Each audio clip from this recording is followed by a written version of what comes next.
বাংলার ঘর প্রকল্পে আসছে দ্বিতীয় কিস্তির টাকা। রাজ্য সরকার আবার গরিব মানুষের জন্য ভালো খবর নিয়ে এসেছে। বাংলার ঘর প্রকল্পে এবার দ্বিতীয় কিস্তির টাকা দেওয়া শুরু হবে। পঞ্চায়েত দপ্তর সব জেলার জেলাশাসকের কাছে টাকা পাঠানো শুরু করেছে। এই মে মাসের মধ্যে টাকাটা উপভোক্তাদের ব্যাংক অ্যাকাউন্টে চলে আসবে। যারা এখনও তাদের ঘরের কাজ লিন্টন পর্যন্ত শেষ করেছেন তারাই এই টাকা পাবেন।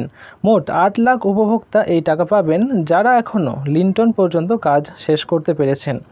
আর যারা এখনও লিন্টন পর্যন্ত কাজ শেষ করতে পারেননি তারা এখনই এই টাকা পাবেন না। তাদের আগে লিন্টন পর্যন্ত বাড়ির কাজ করাতে হবে। গত বছর ডিসেম্বর মাসে প্রথম কিস্তির 60,000 টাকা দেওয়া হয়েছিল। সেই টাকায় ঘরের নিচ থেকে ছাদ পর্যন্ত কাজ করার কথা ছিল। এবার দ্বিতীয় কিস্তিও 60,000 টাকা দেওয়া হবে। যদি কেউ লিন্টন পর্যন্ত কাজ করে ফেলেন তবে তিনি টাকা পাবেন, আর যিনি করেননি তিনি এই টাকা এখনও পাবেন না। এই দেখেই অনেকেই কাজ খুব তাড়াতাড়ি করার চেষ্টা করছেন।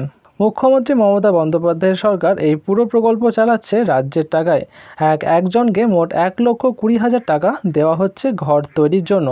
পঞ্চায়েত মন্ত্রী বলেছেন এই মাসেই টাকা পাঠানোর চেষ্টা হচ্ছে। মুখ্যমন্ত্রী মমতা বন্দ্যোপাধ্যায় এই টাকা দেওয়া শুরু করবেন। এই খবরে গ্রামের গরিব মানুষ খুবই খুশি। অনেকের ঘর বানানোর কাজ টাকার জন্য আটকে ছিল, এবার টাকাটা পেলে কাজটা আবার শুরু করতে পারবেন গ্রামের সাধারণ মানুষজন। বর্ষার আগেই গরিব মানুষরা তাদের মাথার উপর একটা ছাদ পাবেন। বন্ধুরা, আশা করি যদি আপনাদের এই ভিডিওটা ভালো লেগে থাকে তো অবশ্যই একটা লাইক করবেন এবং এরকম আরও ভিডিও পাওয়ার জন্য চ্যানেলটিকে সাবস্ক্রাইব করবেন।